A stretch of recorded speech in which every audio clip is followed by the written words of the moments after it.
بسم اللہ الرحمن الرحیم۔ السلام علیکم۔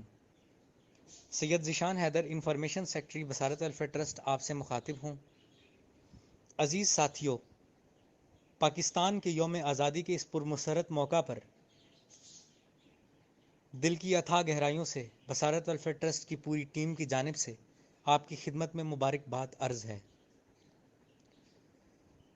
دوستو، جیسا کہ ہم سب کے ذہنوں میں محفوظ ہے کہ 14 اگست کسی حرف، کسی تعارف، کسی لفظ کا محتاج نہیں ہے۔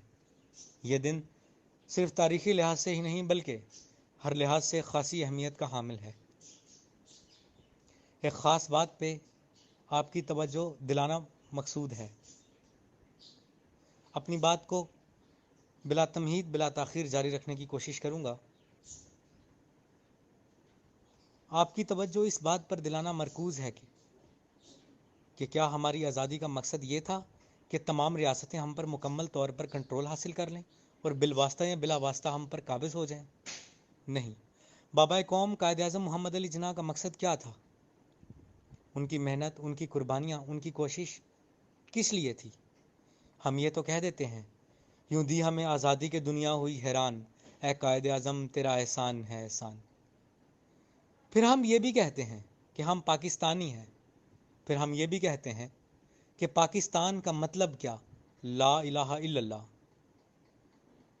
پھر ہم یہ بھی کہتے ہیں کہ پاکستان کا مطلب پاک لوگوں کے رہنے کی جگہ ہے۔ کیا ہم اپنے آپ کو پاک کہہ سکتے ہیں؟ اور اس پاک کا مطلب کیا ہے؟ کیا آزادی کا مقصد صرف یہ تھا کہ ہم امریکہ کی بات کو اپنا حرف آخر سمجھ لیں، یا ہم غیر ملکی کاروباریوں کے ہاتھوں اپنے ملک کی اس ارض پاک کو فروخت کر دیں؟ نہیں۔ آزادی کا مقصد صرف یہ تھا کہ ہم مکمل طور پر ایک آزاد زندگی گزار سکیں اور اپنے حقوق اور اپنی عبادات کا تحفظ کر سکیں۔ کیا اس بات کو زیر بحث لانا ضروری ہے کہ حکومت نے ہمارے لیے کیا کیا یا ہم نے حکومت کے لیے کیا کیا؟ کیا اس بات کو زیر بحث لانا ضروری ہے کہ کون کرپٹ ہے اور کون کرپٹ نہیں ہے؟ افسوس کے ساتھ کہنا پڑتا ہے کہ ہم اپنے مقصد سے ہٹ چکے ہیں اور اپنے ملک کو ترقی کی راہ پر گامزن ہونے نہیں دے رہے، اور اس میں ہم اہم کردار ادا کر رہے ہیں۔ اب اس بات پر توجہ دلانا مرکوز ہے کہ ہم اپنے ملک کی ترقی کی راہ میں کیسے گامزن ہو سکتے ہیں۔ ہم اپنے ملک کو ترقی کی راہ پر کیسے گامزن کر سکتے ہیں، اس کے لیے کیسے کوشاں رہ سکتے ہیں۔ اپنی جیب سے ایک ریپر نکالنے کے پھینکنے تک، ٹریفک رولز کو فالو کرنے تک، کیا ہم ان چھوٹی چھوٹی باتوں کو انفرادی طور پر عمل میں نہیں لا سکتے؟ کیا ہم اپنے ملک کی آزادی کے مقصد کو عملی جامہ نہیں پہنا سکتے؟ کیا ہم یہ سوچیں گے کہ وہ نہیں کر رہا تو میں کیوں کروں؟ نہیں۔ اگر ہم چاہتے ہیں کہ ہمارا ملک ایک ترقی کی راہ پر گامزن ہو سکے اور ہمارے ملک کا شمار ترقی یافتہ ممالک کی لسٹ میں ہو، تو ہمیں انفرادی طور پر اپنے ملک کی ترقی کی راہ میں گامزن رہنا چاہیے۔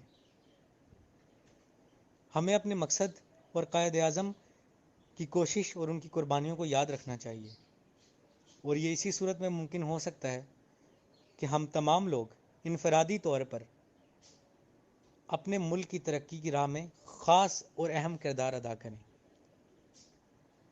کیونکہ اللہ تعالیٰ اس قوم کی حالت نہیں بدلتا جو خود اپنی حالت بدلنے کی کوشش نہیں کرتی۔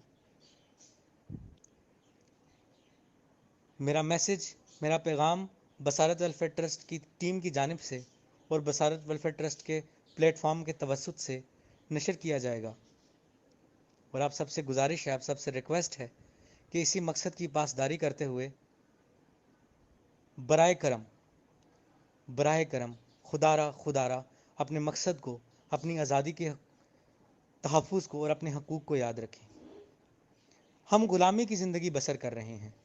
قائد اعظم کا مقصد صرف یہ تھا کہ ہم غلامی کی زندگی سے آزاد ہو سکیں، مگر کیا ہم آزاد ہیں؟ ذرا سوچئے۔ شکریہ۔